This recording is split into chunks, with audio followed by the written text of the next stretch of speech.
Canine Detection Collaborative, a detection dog training trio with Stacy, Barnett, Hi. Robin Grubel, Hey there. and Crystal Wing. What's up? With humor and a big dose of theory, our trio talks practical training advice and features interviews with top trainers and scientists. It's Canine Detection Collaborative.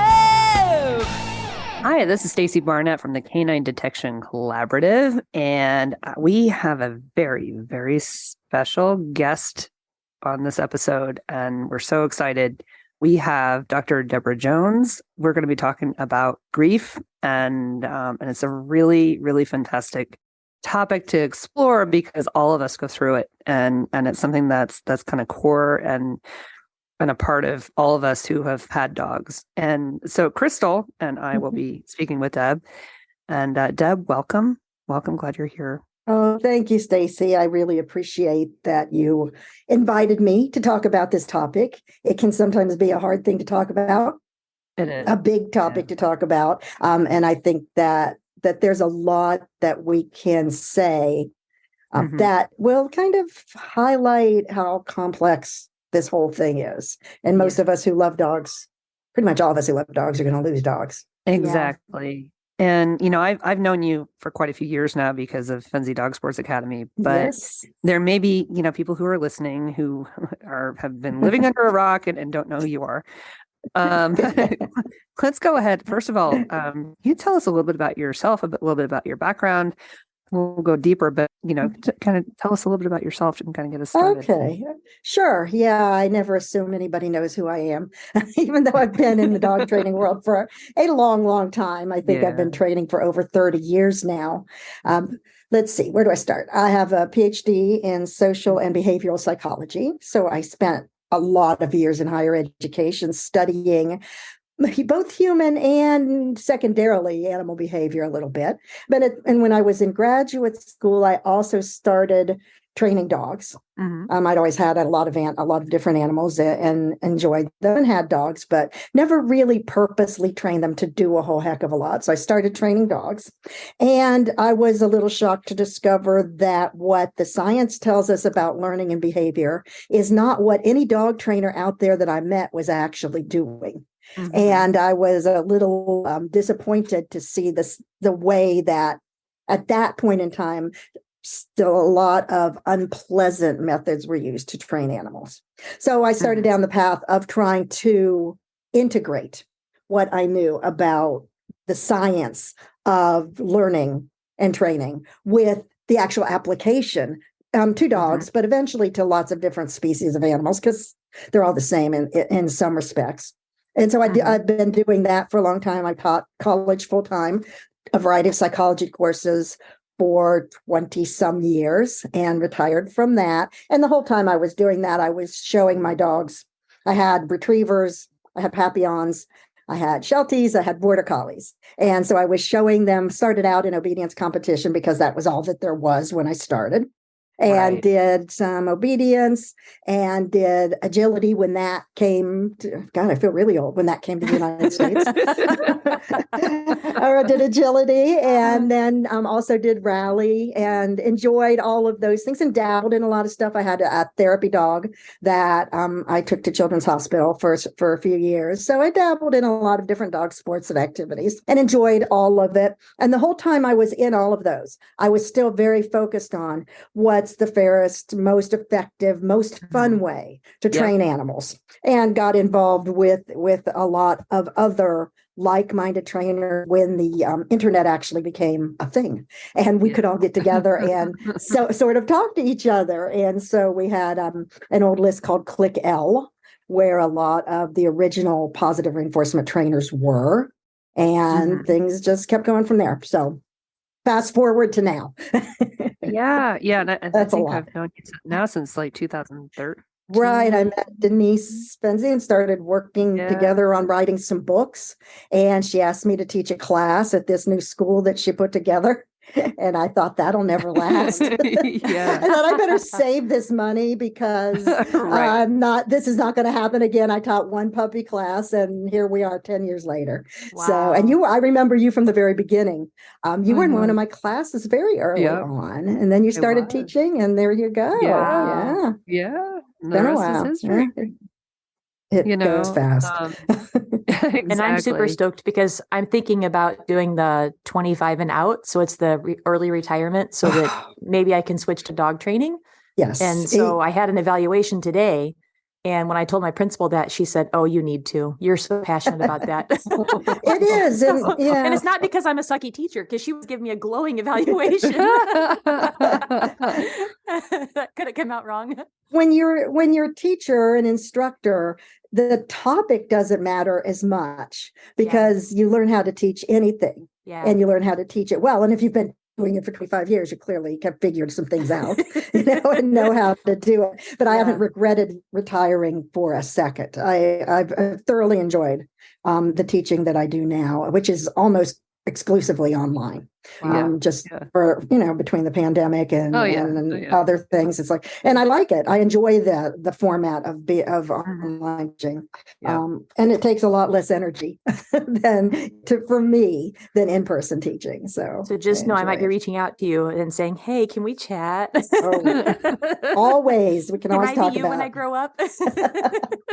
I tell people I'm an introvert until it comes to talking about dog training. Oh, yeah, well, you're in good It's all company.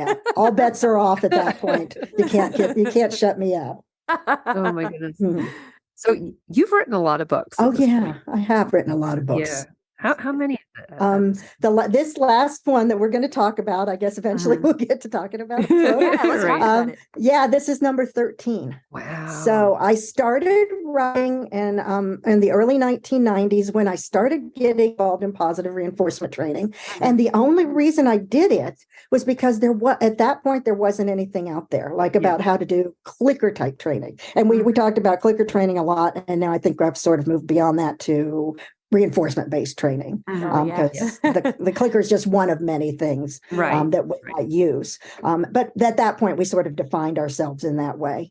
I wrote some books on that early form of basic positive reinforcement training. I wrote a book about teaching scent discrimination way back when, before it really became a thing for anybody to do positive reinforcement and obedience competition. And then I wrote 4 books with Denise over about 5 years or so. I don't know. She writes so fast. It's insane. I write a little more slowly and thoughtfully.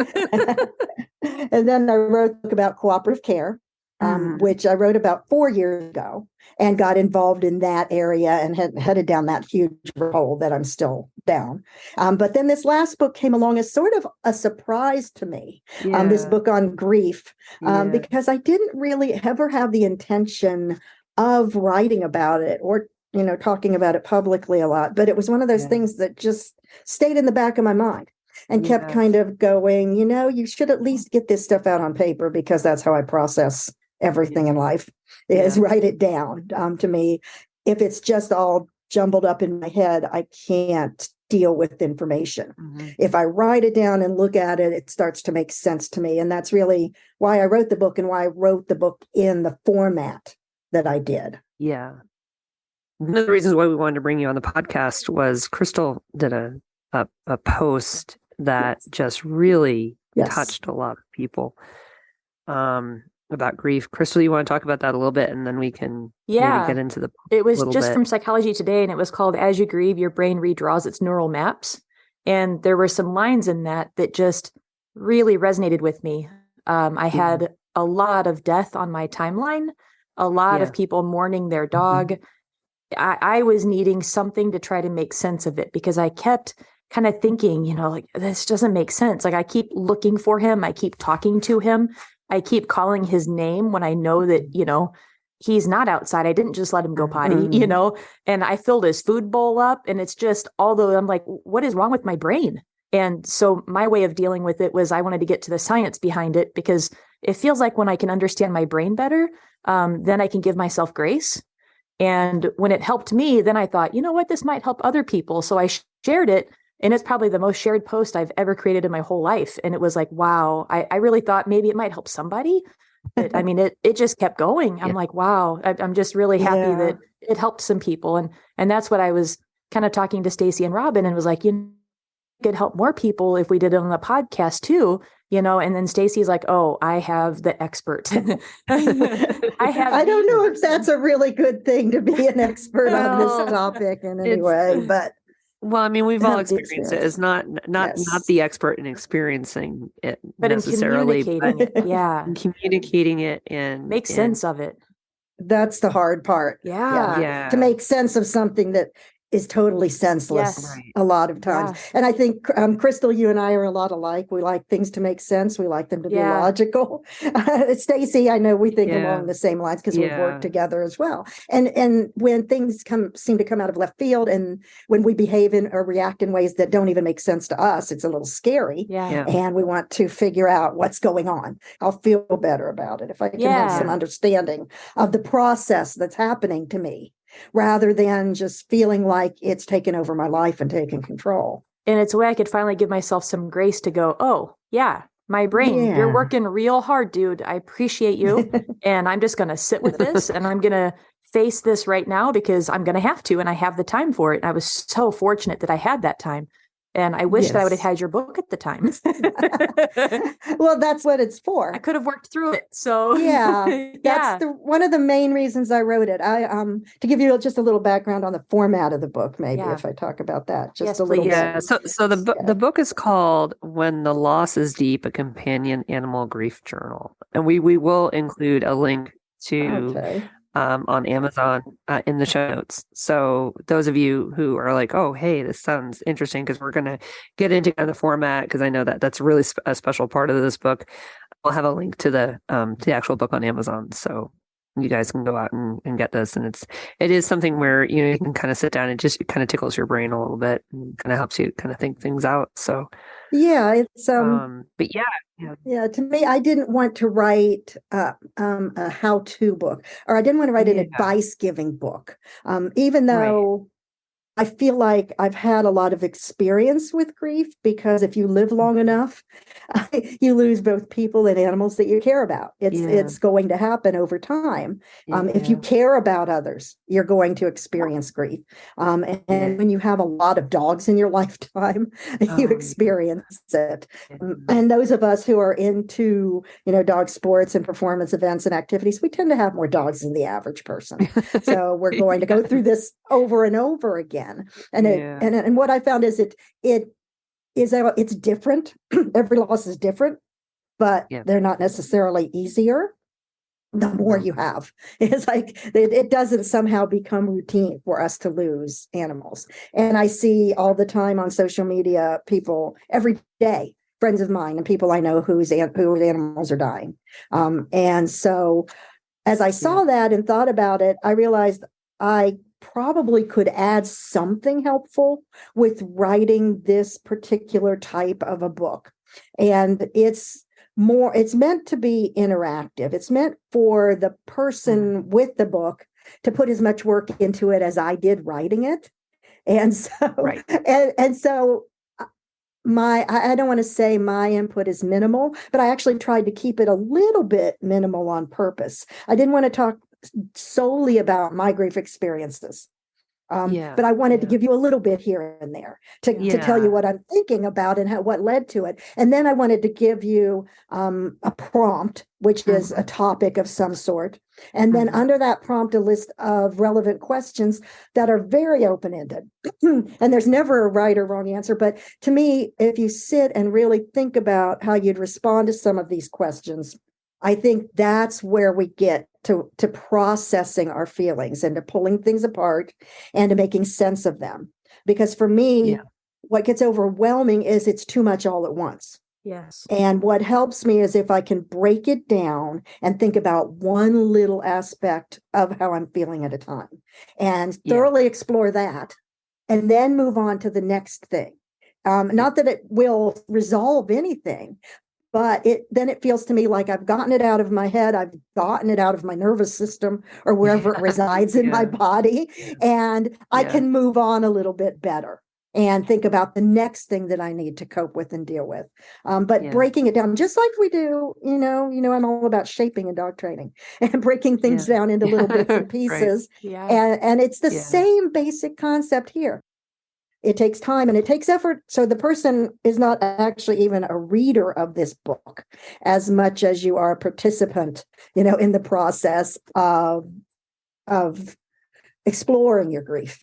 Because I don't think it's ever over. I don't think it ever ends, really. I hate to say that, but no, I think that's really true. And I think, different things like you could, all of a sudden you hear a song or you do something and it hits you. It's just kind of like this like wave, right? Right. And yes. What I love about the book is that it's so personal and it's not like you're not telling it's not being told at you.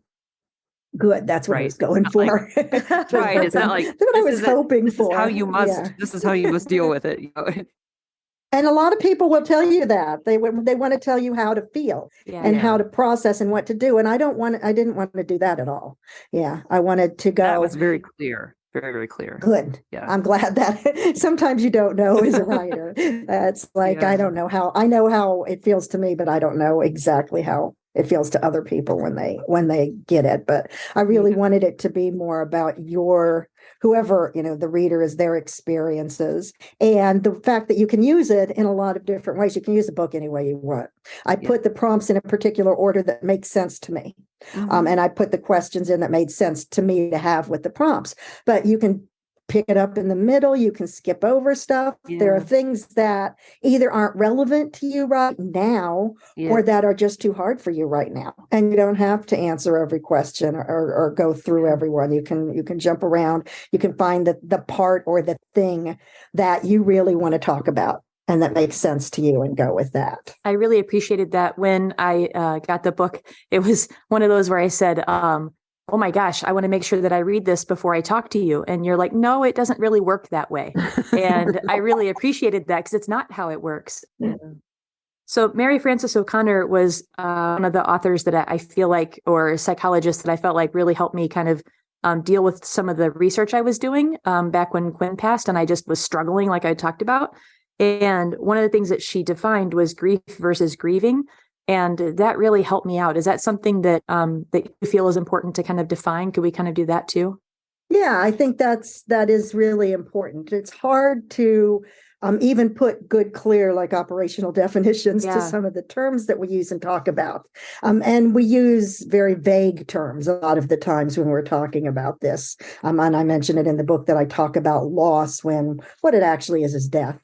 But it felt better for me to talk about it as loss, in a general way. But grief as opposed to grieving. I think grieving is, for me, I would think of it as the more active process that I'm experiencing right now, that it is a dynamic thing. It's not just, oh, my dog died, that was an event and it's over. It's, I'm going through every day, dealing with different aspects of what happened with my dog dying and the fact that my dog's not here now and that I wish they were and I want them to be.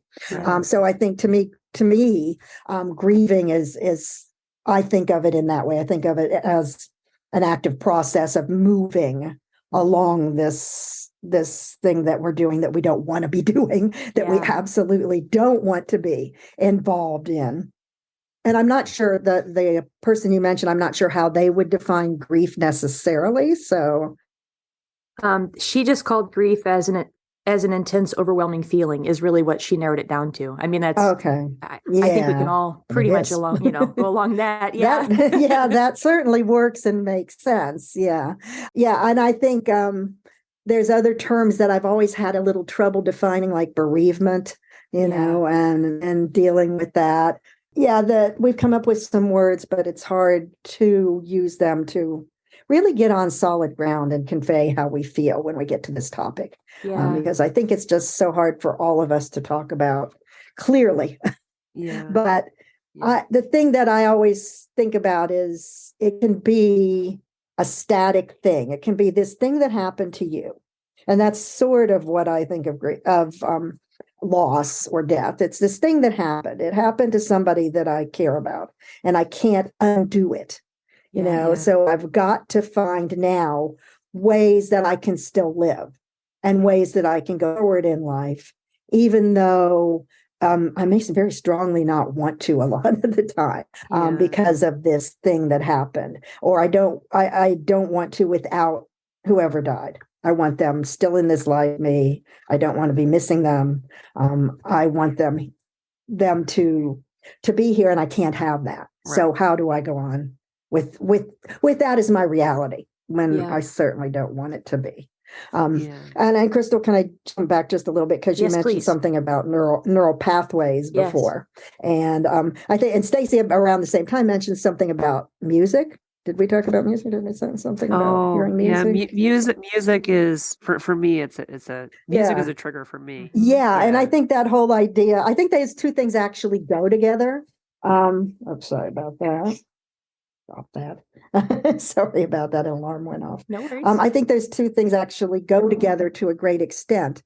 That our brains change when we've had serious loss. They are not the same as they were before the loss happened. So our neural pathways, I always think of neural networks and neural pathways like a path through the forest. So one thing triggers the next, which triggers the next, which triggers the next, and they all connect to each other. And so music is very strongly connected to emotion. And we might not even realize it a lot of the time. And then we also connect it, the lyrics to an event in our lives. That's very common to connect a particular song to an event in our lives. And we've all probably done it with our dogs. Okay. Yes. That particular song, actually, Judy and I were just talking about a song that she listened to driving to nationals one year. And I think it was Patsy Cline music was what she was listening to, and driving to nationals one year. And so now still, 20 years later, every time she hears that, it triggers those same feelings. It takes you back to that place. And our neural pathways are set up to do that. It connects all of those things. And then it also connects them with the emotions that we were feeling at the time and that we're feeling now. And so there's kind of this cascade of things that starts to happen. One of the things that I know about music as well was after my son died, we used to sit in the car when I'd take him to treatments, and we'd listen to 80s music was his thing. Not necessarily my thing, but we listened to a lot of different 80s music. And then I could not at all listen, not only to 80s music, but to any music. I just couldn't listen to music for the longest time in the car. Wow. I had to have either silence, or then I eventually started listening to audiobooks. But I couldn't. It just was so uncomfortable to have any kind of music going, because it was so strongly connected to an event, and to that experience that we had together. And so I had to change. And I realized at some point that all changed and went, and it's not the same now, but it's been 10 years too.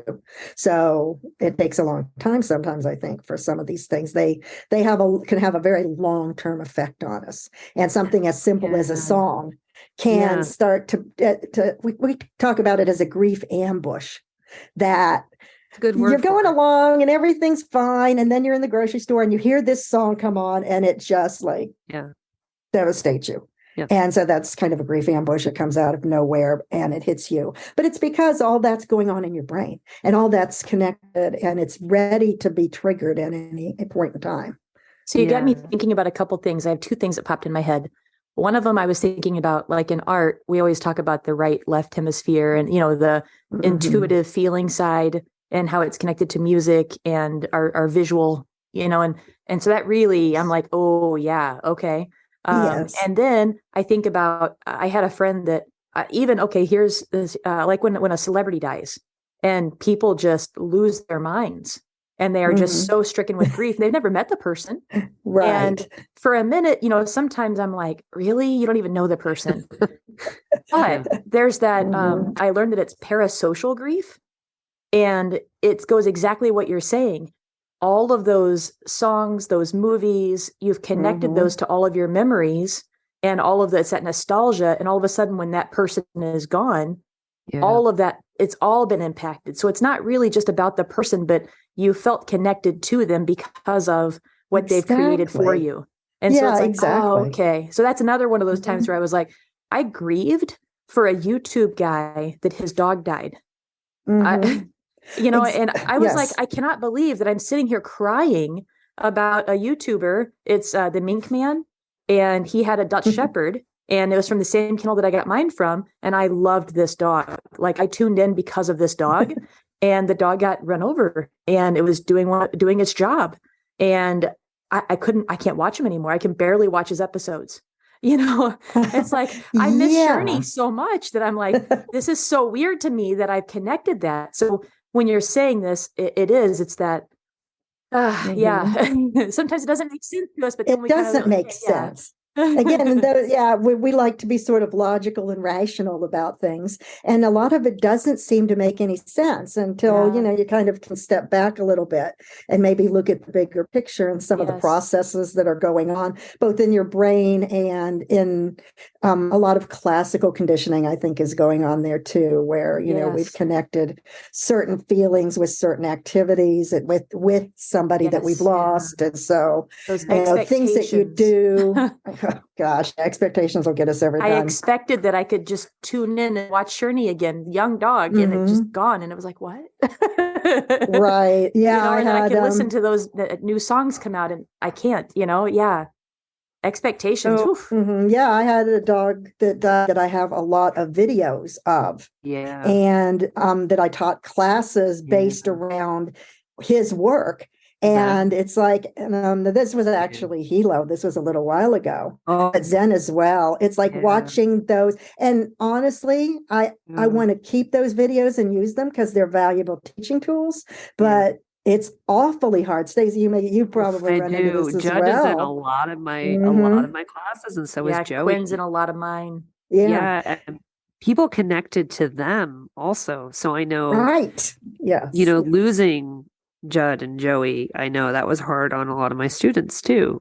And because I think we connect with each other Mm-hmm. over certain things, and it's just Right. it's a piece of that, right? Right. And we And- get it as opposed to Yeah. people who are the it's just a dog, or you can get another one, people. Well, see, that's the thing. It's like the social. It's like you can get another best friend. No big deal. No, right? There's No. lots of dogs in the shelter. Just go get one. Right. Exactly. Yeah, and I guess that's for me, that's the hard part about and as either a sport person, or if you have a working dog or something, some kind of dog that you're training, and you're either doing Mhm. sports, or maybe it's your canine partner, right? You're working with a dog. You have this really strong connection that I think folks who haven't had that experience just don't really understand, like, how strong that connection is. And I think there's a little bit of a societal thing with grieving about, pets, and especially Mhm. these dogs that are just so ingrained in our life, that it almost feels like, if you're grieving and people who they don't understand that connection, you almost feel like there's a judgment there. And I guess that's, I know personally, Yes. I've gone Yeah. through that. And I think that's a real component. Like, you're not only having to deal with the grief itself, but you're having to deal with kind of this societal, lens on it, I guess. I don't have the Yeah. energy to educate you on the importance of my dog while I'm trying to grieve the loss of my dog. No, thank you. And that is a big part of it. It's like sometimes the person who's grieving, everything gets thrown on them in terms of, you have to make people understand, or you need to Yes. tell people what they need to do to help. Like, I'm not Yes. capable of this right now. If you Yes. can't figure it out, that's fine. Just go away and don't deal with me right now. But I can't, it can't always be my job to tell you what to do next here. Yeah. That we need to try to figure that out. So I love what you're saying there. We have to have boundaries. And that's so important. That was something too, if you're ever part of a club, just for anyone that's in groups or anything, one of the best things I think we did in our club was I made a post and said, hey guys, it's inevitable. We're going to go through hardships here. How can we best support you? If you have loss, if you know how we can help. And then everybody kind of put, just pretend like it didn't happen, leave me alone, or come over and sit with me, or everybody kind of had ideas of what their preferences were. And we knew that before the time. So we didn't have to, kind of do that on the fly and go, how do we help? Because everybody wants to help and there's so much love and support, but a lot of times it's not helpful. And then you have to set boundaries and people aren't comfortable with that. And so, I love what you said there. Yeah, it's individual. Everybody's different. One person might want you to come over and talk to them, and I would be like, no, I need to process this on my own. But if you want to send me a Facebook message, that would be great because I can respond to that in my own time, in my own way. But no, I don't want to do anything face to face. That would be too much for me, and I wouldn't be comfortable. But somebody else, that might be exactly what they need. So figuring out, there's not one size fits all in terms of support for grief. It's like it's going to be different for each situation. And sometimes what I get as well, and I think sometimes when you have a lot of people feel like they know you online because you're on and they know your dog. Right. You get people who you weren't really that close with that want to ask you a lot of fairly personal questions. Yeah. And it's like, I might not be comfortable with that. It's like, if I knew you well and you knew my dog in person, that would be one thing. But, it's something to not be too intrusive, right? Yeah. As well as to not completely ignore what's happened and to try to navigate that. It's tricky. And I think that's where people just back off and do nothing and pretend it never existed. It never happened. And then we don't feel either. Right. We don't feel supported at all. Then we feel like, well, you don't care at all. Right. So it's difficult to navigate for everybody involved. There's no question about it. And I think sometimes grief can make us angry at everybody about everything all the time. Anger is a very common emotion in loss. And it's probably, so I think somebody said we use it often to hide sadness or to work through, to still be able to function, because anger gives you energy. Sadness takes it all away. So we use anger sometimes, but then we are angry at the people around us because they're not doing maybe what we feel would be helpful or what we would need them to do to make us feel better. It reminds me of our dogs. I mean, they'll take fear and turn that into aggression. I mean, it's the same thing. We're all just dealing with our emotions the best way we know how. Right. And so I always see those relations. I had a friend that was grieving, and man, it was just like, cut him some slack. It had been a couple months since his mom had died, and he was kind of sharp, and just wasn't himself. Mm-hmm. And my other friends were like, what is his problem? I'm like, his problem is his mom just died, like back off. And they're like, oh yeah. Because it's out of everybody else's mind. Exactly. They just kind of, because you're trying to go along with your day and you're trying to just get to keep going. Yeah. But, as people that are close, you got to remember, give them some grace. Yes. Time is a big thing. But people do expect it's over at some point. And as we kind of already all agreed, it's never really over. It can change over time. I would say, loss definitely changes, and you learn to go back to your normal everyday life, even though you may not want to, and even though it may be difficult. We sort of learn to work around it. So it's like, but it's still there. It's like the elephant in the room. It's still there. The grief is still there. The feelings are still there. But now I've learned how to navigate around it well enough to function day to day. And so people see you from the outside and you're still functioning. And they forget that you've got this giant elephant in your living room that you're still dealing with all the time. And it's exhausting. It's just like everything is tiring. And that's when Crystal, you said about giving yourself some grace. And I think that's so important that we go, you know what? I don't have to function at the level I did before this loss. Right. And I can't really, but I shouldn't even hold myself to that kind of a standard, that I still need to be the person I was before the loss, because I am not that person anymore. And I am never going to be that person again. That person is gone. And there's grief for that. There is. There really is. The loss, but then I'm grieving the loss of myself. And my gosh, it's so, and that's where that article I think really helped me when it said, because I'm like, I can barely get up, and I'm not depressed. I'm grieving, and there's a difference. Yeah. And that was also something that I was trying to kind of work through of, of how long am I Yeah. going to feel this intensity, and can I just keep letting this intensity in, and should I keep letting it in? That was a huge question I had when I was going through everything, because it was on winter break, and my parents, I was supposed to go home for Christmas, and my parents were so, so wonderful. I was like, I don't think I can come home yet. And they're like, that's fine. You do you, and you grieve. And I grieved hard. Yeah. And I really wondered, I was like, is this the healthiest thing? And I'll never know. Right. But I mean, I allowed myself to really go deep. So that's also, it's just so many questions about what's the right way. And I was thankful that I did have that opportunity. And you did mention the different emotions that are tied to it. Like you said, it's not a linear thing. Could we kind of mention that there were 5 stages and people kind of think that it is Yes. linear?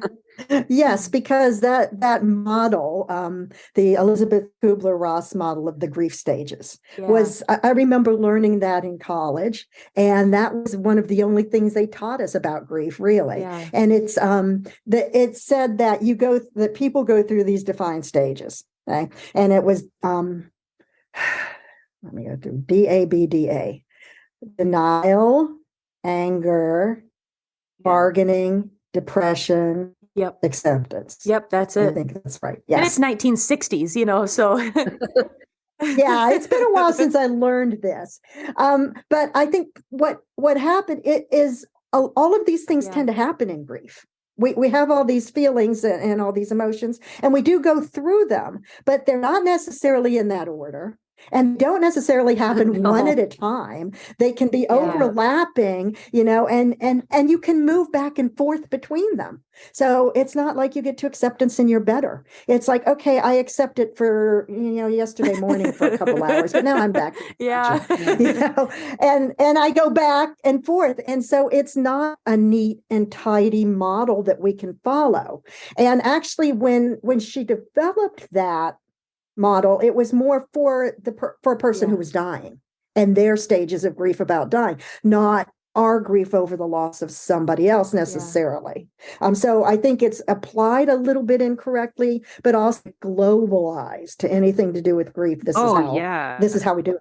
Yeah, I was looking at that and I'm like, well, why am I not able to figure out where I am on this? Because it doesn't really work that way. It's like when they tell us we should fit and know where we are in the process, and boy, I'll get to acceptance and it'll be better. And that's not how grief actually works at all. That, we ever get to that point. We might, as I said, sometimes we feel like we accept it, sometimes we don't feel like we accept it. Even years and years later, you may not accept it, and that's okay.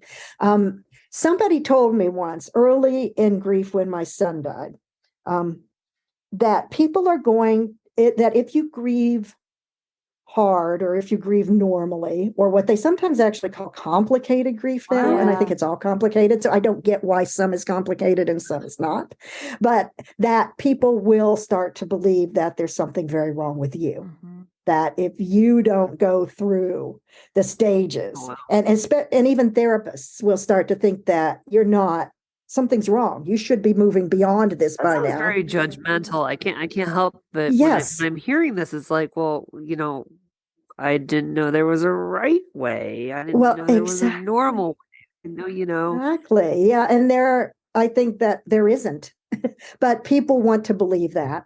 People want to see that. And even people in the field, sometimes I think they've been trained to believe that they should be able to lead you through this until you feel better and you go on with your life and everything's okay. And when you don't, check mark the boxes. Right. And I don't think we do. The other thing I think that I keep coming around to here, and I think you've both mentioned in some form or the other, is that we're different once you've had a really close relationship with an animal. Yeah. We are different because of them. Oh, yeah. And we are not that person anymore when they're gone. No. And that's a huge grief. And I think, Crystal, you might have mentioned that earlier when we were talking as well. Yeah. That I'm no longer, I keep saying it, I'm not the person I was with Zen. Yeah. I will never be that person again. Yeah. Because he made me different. Yeah. And together, our partnership and our working relationship and our personal relationship made me a very different person than I would have been had I spent 14 years with a different dog. Yeah. Yes.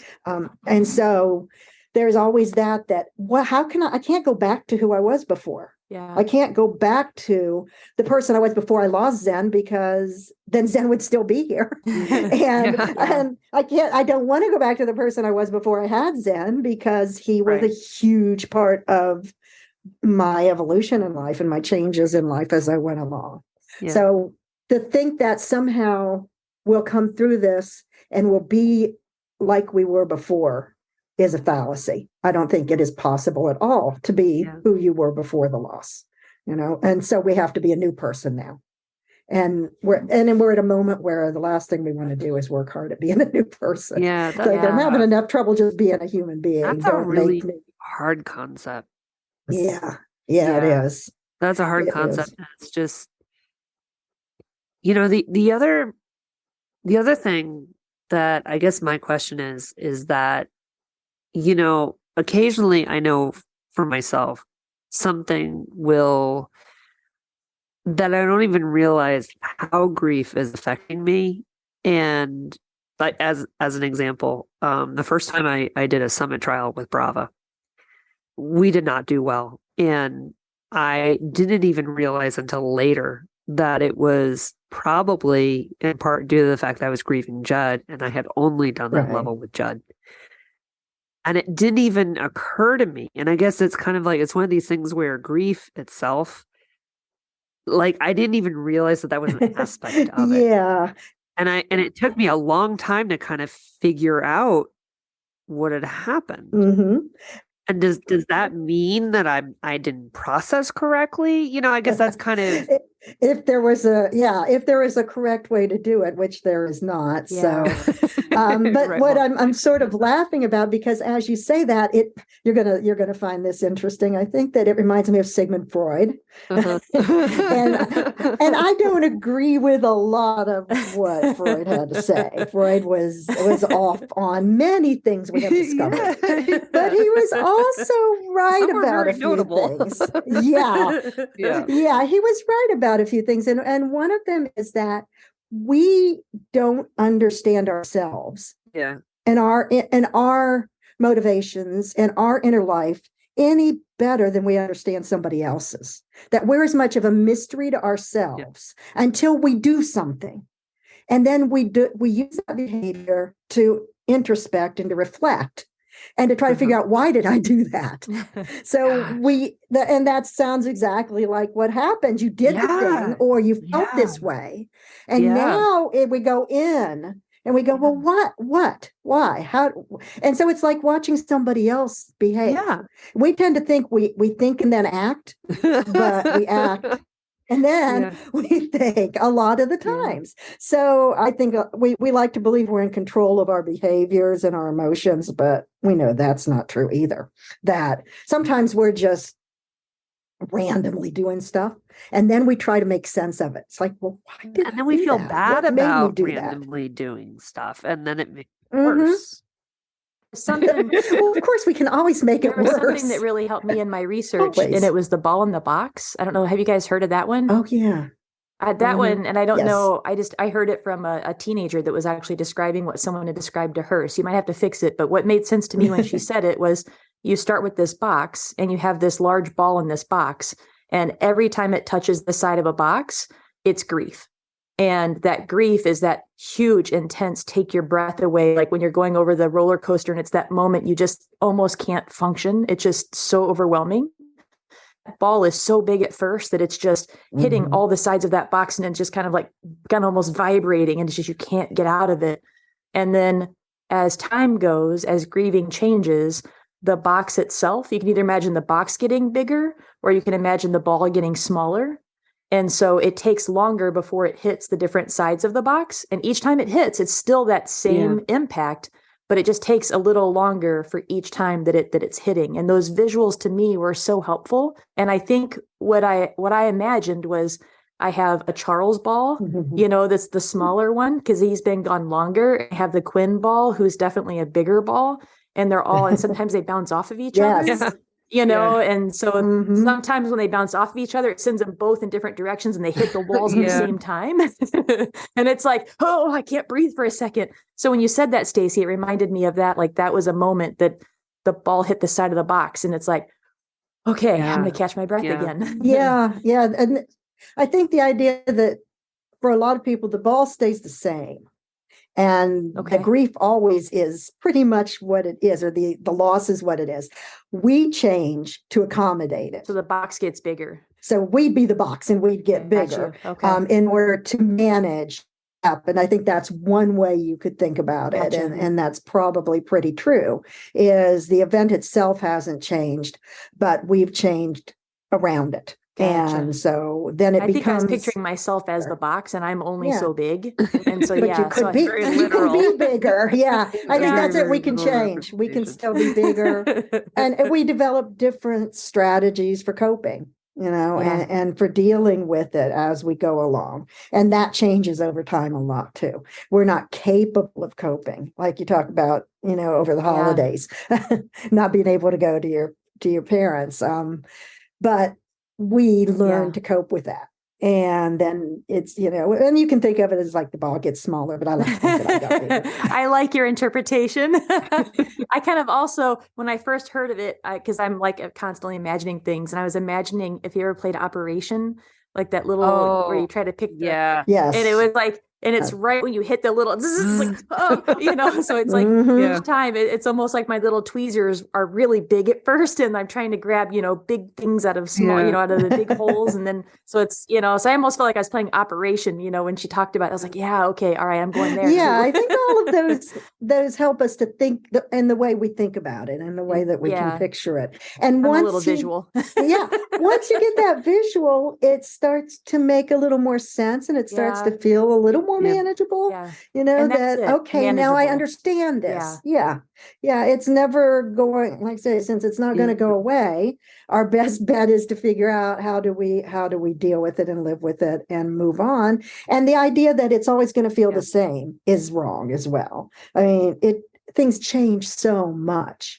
We don't think they ever will. The idea that, if I kind of fall into this deep grief now, I'll never get out of it. It's really scary, especially Yeah. in the beginning, how strongly you can feel.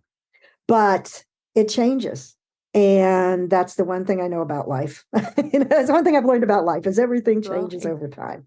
And it does change. And if you keep living and keep moving on, you'll feel differently. And you'll find different ways to look back at the past, and you'll see it differently too. I look back now on things that were so overwhelmingly painful, and now I can see more about it. I can sort of see Your the bigger box picture. is bigger. Your vessel has grown.